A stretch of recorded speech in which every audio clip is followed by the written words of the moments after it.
গতকাল ছিল আমার নতুন টিউশনির প্রথম দিন, কিন্তু বড় ভাই সাবধান করে দিয়েছে ছাত্র নাকি অনেক টাউটবাজ, আমি যেন সেইভাবে পড়াই। তো আমি প্রথম দিন টিউশনিতে গেলাম, গিয়ে ছাত্রকে জিজ্ঞাসা করলাম তোমার নাম কি। তখন সে বলল, স্যার আমার নাম ফটিক, কিন্তু আমার স্কুলের বন্ধুরা আমাকে আদর করে ফটকাবাজ বলে ডাকে।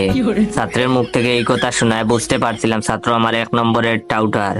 আমিও কম যায় না, আমি আমার ছাত্রকে বললাম, শোনো ফটিক, আমি খুব রাগী একটা মানুষ, তোমার মতো অনেক ফটকাবাজ ছেলেদের আমি পিটিয়ে মানুষ করেছি, তাই আমার সাথে কোনো চালাকি করবে না, প্রতিদিনের পড়া প্রতিদিনই শেষ করতে হবে। তখন ছাত্র আমার মুখের দিকে তাকিয়ে বলল, আমি কি আপনাকে স্যার বলে ডাকবো নাকি দুলাভাই বলে ডাকবো? তখন আমি বললাম, দুলাভাই বলে ডাকবে মানে? ফাজলামি করো, স্যার বলে ডাকবে। তখন সে বললো, আসলে 2 দিন পর তো আপনি আমার দুলাভাই হবেন, তাই আগে থেকে ডাকার অভ্যাস করে নিচ্ছি। তখন আমি বললাম, দুলাভাই হবো মানে? তখন সে বলল, স্যার আমার 3 বোন, 2 বোনের বিয়ে হয়ে গেছে, কিভাবে হয়েছে জানেন? তখন আমি বললাম, কিভাবে? তখন সে বলল, স্যার আমাদের পরিবারের আর্থিক অবস্থা তেমন ভালো না, তাছাড়া বর্তমানে মেয়ে বিয়ে দেওয়া অনেক টাকার ব্যাপার। আমার আব্বু আম্মু খুব চালাক, তারা চালাকি করে ভার্সিটি পড়ুয়া ভালো একটা ছেলেকে আমাকে পড়ানোর জন্য নির্বাচিত করে। তারপর ওই স্যার যখন আমায় পড়াতে আসে তখন তাকে আমার আব্বু আম্মু খুব আদর যত্ন করে। পড়ানোর সময় আমার আপু খুব সুন্দর করে সেজে স্যারের সামনে গুড়গুড় করে। তো একদিন আমাকে শিখিয়ে দেওয়া হয় আমি যেন পড়ার সময় মিথ্যা কথা বলে ওয়াশরুমে চলে যাই, আর আমিও তাই করি। তখন আপু স্যারের রুমে এসে দরজা বন্ধ করে দেয়, আর একটু পরেই আম্মু আব্বু দরজা ধাক্কাধাক্কি করতে থাকে। তখন আপুটা কান্না ভেজা চোখে দরজা খুলে। তারপর আব্বু আম্মু জোর করে ওই স্যারের সাথে আপুকে বিয়ে করিয়ে দেয়। তখন স্যারের কিছুই করার থাকে না, কারণ আব্বু আম্মু স্যারকে খুব ভয় দেখায় আর বলে বিয়ে না করলে এলাকার লোকদের জানাবে। তখন স্যার নিরুপায় হয়ে কাঁদতে কাঁদতে আপুকে বিয়ে করে। এতে টাকাও খরচ হলো না, আর ভালো ছেলের সাথেও বিয়ে দেওয়া হলো।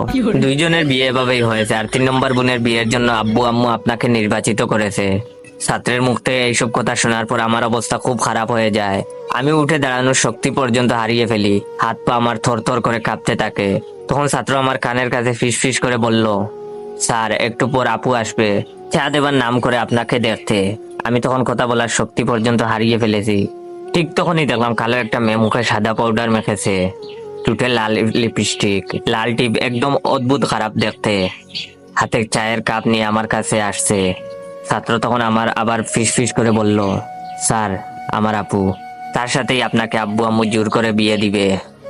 জানি না আমার তখন কি হয়েছিল, শরীরের সমস্ত শক্তি নিয়ে জুড়ে একটা চিৎকার দিয়ে জ্ঞান হারালাম।